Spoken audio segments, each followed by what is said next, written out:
Alright guys, welcome to part 2 of the Digifast review. If you haven't seen part 1, go back to my video from last week to see the install part.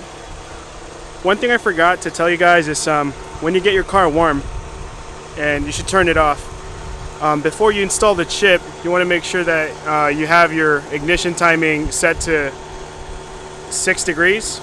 And to do that, basically, I'll link the guide below, but in a nutshell, all you gotta do is see that green plug there? You take that out, and that's where you shine your timing light, and you loosen the alternator bolt here, and I think you go turn it left to advance it, and you go right to retard it.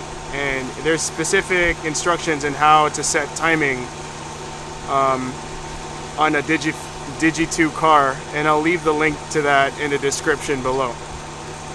Otherwise, you'll notice after you chip it and you check timing again, it should be advanced to around 8 or 9 degrees, and that's perfectly fine. And once it's warm, by the way, you want to make sure that you want to control your idle, and to raise the revs you turn this to the left, and to drop the revs you want to turn that to the right. But basically that's how you do it. Alright, the first thing I noticed right away after installing the chip was the idle. Before the chip, there was a wider range of surging when warmed up, and now it's almost stable. And like, as you can see in the idle needle there's minimal to zero play when it's warmed up. Next thing would be the revs. So here's a blip. So it's way more, I find that it's way more responsive to the inputs of my right foot. And whereas before I chipped the car, there used to be a bit of delay. So check that out. So revs are more smooth, I would say.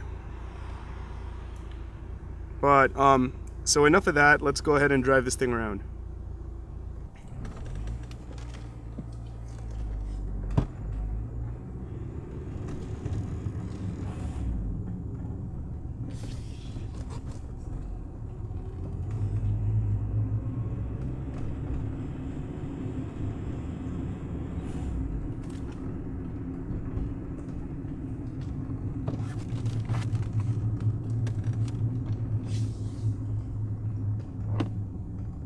Alright, so the first thing I noticed right away when driving this thing is how much more crisp it is from a dead stop.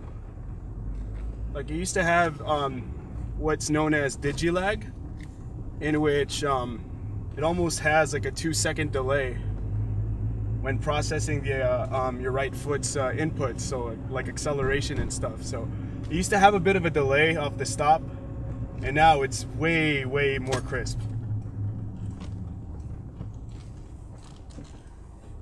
And yeah, it doesn't feel like it hesitates as much, whereas before the chip it used to feel a little sketchy.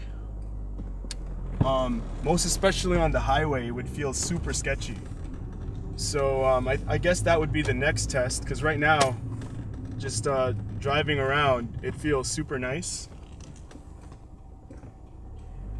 Yeah, the inputs on my right foot are definitely a lot better, and it just feels way more smoother to drive right now. It feels great, actually. Wow, what a difference. It almost feels like like a completely different car. Also, before I used to have to give it a bit of gas just to like kind of babysit the pedal a little bit, just to keep it from dying, because I'm running without an ISV.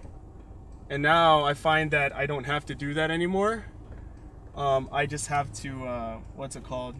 Now it just kind of like runs like a camped car until it's warmed up.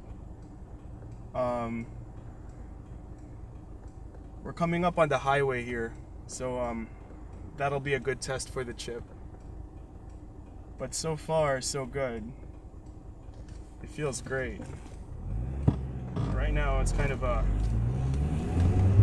Oh yeah, it feels... Let's see how it pulls.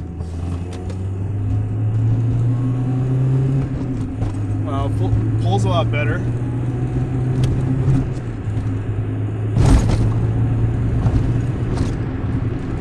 It feels great, actually.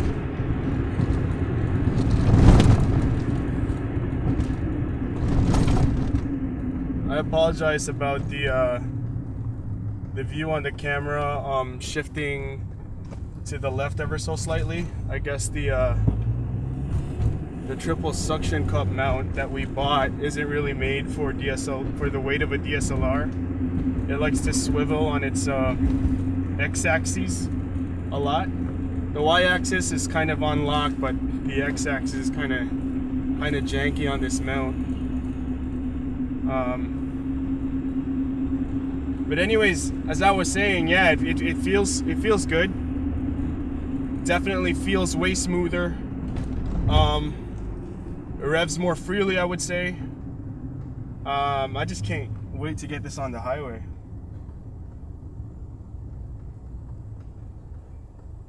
But yeah, for 40, I mean, shit, in the States it must be like 30 bucks. For $30 to $40, I would recommend this chip to anyone. It just makes the car run so much more smoother. You can actually feel the car pull more. And it comes with detailed instructions that I could show you here. And yeah, why not? I mean, if I would recommend this whether you have an 8 valve or if you did the 16 valve swap like I did. I was prior to this chip, I was already contemplating just swapping a different motor and trans altogether, like something more modern, like a 1.8T or even an ALH, like a TDI motor. But I mean, after driving it like this, and just how notorious these motors are for taking the abuse. I mean, there's a team out there called USRT,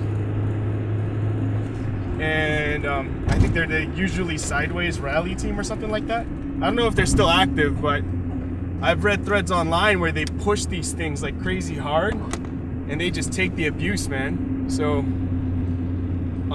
with this chip, I mean, if this is the effect that the chips have on these motors, on this ECU, then I might actually consider just sticking to this motor. Okay, so here we are on the highway, where it's a merging lane actually, but let's see what she'll do if I'll rev her high. This is third gear. Wow! All the way. Whoa! That's red line. And that's like basically pedal to the metal right now. This is fourth. Oh, that's insane. That's insane. Okay, I like that. I like that a lot. Sorry, I had to adjust the camera there again. And so the difference there was, I would give my my old landlord a ride when I thought that back when I actually thought that I had this thing all fixed. I'd give my old landlord a ride and I'd take him for a highway pull, and we would be so disappointed because basically when we do the pull, the car would just get a lot louder, but there was no top end. It would actually just get louder, and the car would it'd feel like the car would go nowhere. It would just like get up in revs but super slow, and it just felt sketchy. And now it's so much more confident. It just pulls to red line like no worries. So that's a great sign. Yep, no, I'm that alone was worth, I would say that was worth the $40 spent right there. So bottom line is, okay, I'm gonna just do a recap. So the chip is 30 to 40 bucks shipped, right? You tell VW Pilot, and I think his name is Peter or something. You just tell him what kind of car you have, what ECU you're trying to run, and what motor. And I think he'll do something custom to the chip or something, right? And what you tend to use it for. He's a really cool guy. And he'll send you the chip and it comes with instructions, right? If you haven't seen the last week's video, I really stress on you getting your getting a spare ECU or ECM or whatever, just so you have your original one to go back to, just in case you fry the one you're trying to chip or whatever. But as soon as you throw it in, my goodness, like, this thing feels great. Like, oh look, a Miata. That's awesome. We can give this guy a thumbs up. He didn't even see. Anyways, no, it feels great. I'm about to do another pull here again. Third gear pull here. Oh, that's so good, man. Like, the input is just there. When you put your foot down, now it actually goes. I'm so pleased with this thing. Yeah, now I actually want to buy bolt-ons for this thing, right? No, this is great. Yeah, sorry, where was I? So what you want to do is when you get the chip, you throw it on, and just a quick recap, it makes it idle way smoother. There's no jumpy surging idle or whatever. It comes off the line a lot smoother. It's more sensitive to the inputs of your right foot. So if you wanna do pulls and stuff like that, now it pulls super confident even when on the highway. And I can drive it more aggressively now, and it feels way less sketchy. Because back then it felt like every time I did a pull, the car was holding back some power. That's exactly it. That's the perfect way to describe it. Back then it would feel like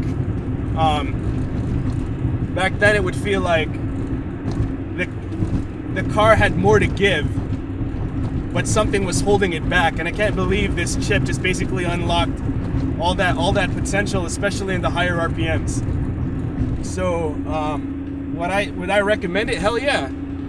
Do I have something to compare to? No, because it's the first chip that I've ever bought. So I know there's other ones that exist. I'm really curious on what a Tectonics tuning chip, and they have one designed for, they sell one specifically for 16 valve swapped cars running Digi 2. So I might just go ahead and get that. But yeah, now I actually want to get better cams, and I'm thinking the Autotech Sport cams.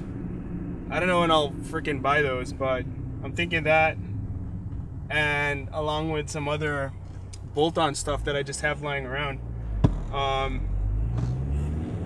But next year, I don't think I'm gonna do it next year. Maybe the winter after that. Next year, I just want to keep this thing mild. Finally get this thing out to an autocross with Dylan.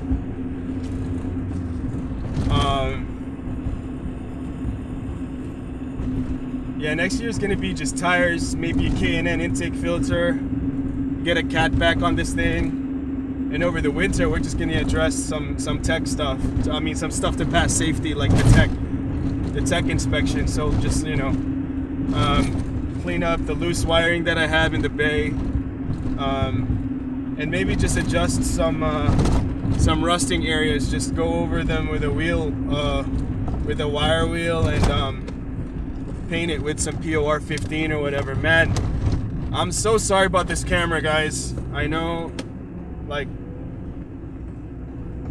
it could be a lot better. I keep having to turn the X-axis of it just to face me again, because every time I feel like I make a turn or I hit a bad bump, it just keeps on twisting to the left or something. So again, thanks for watching.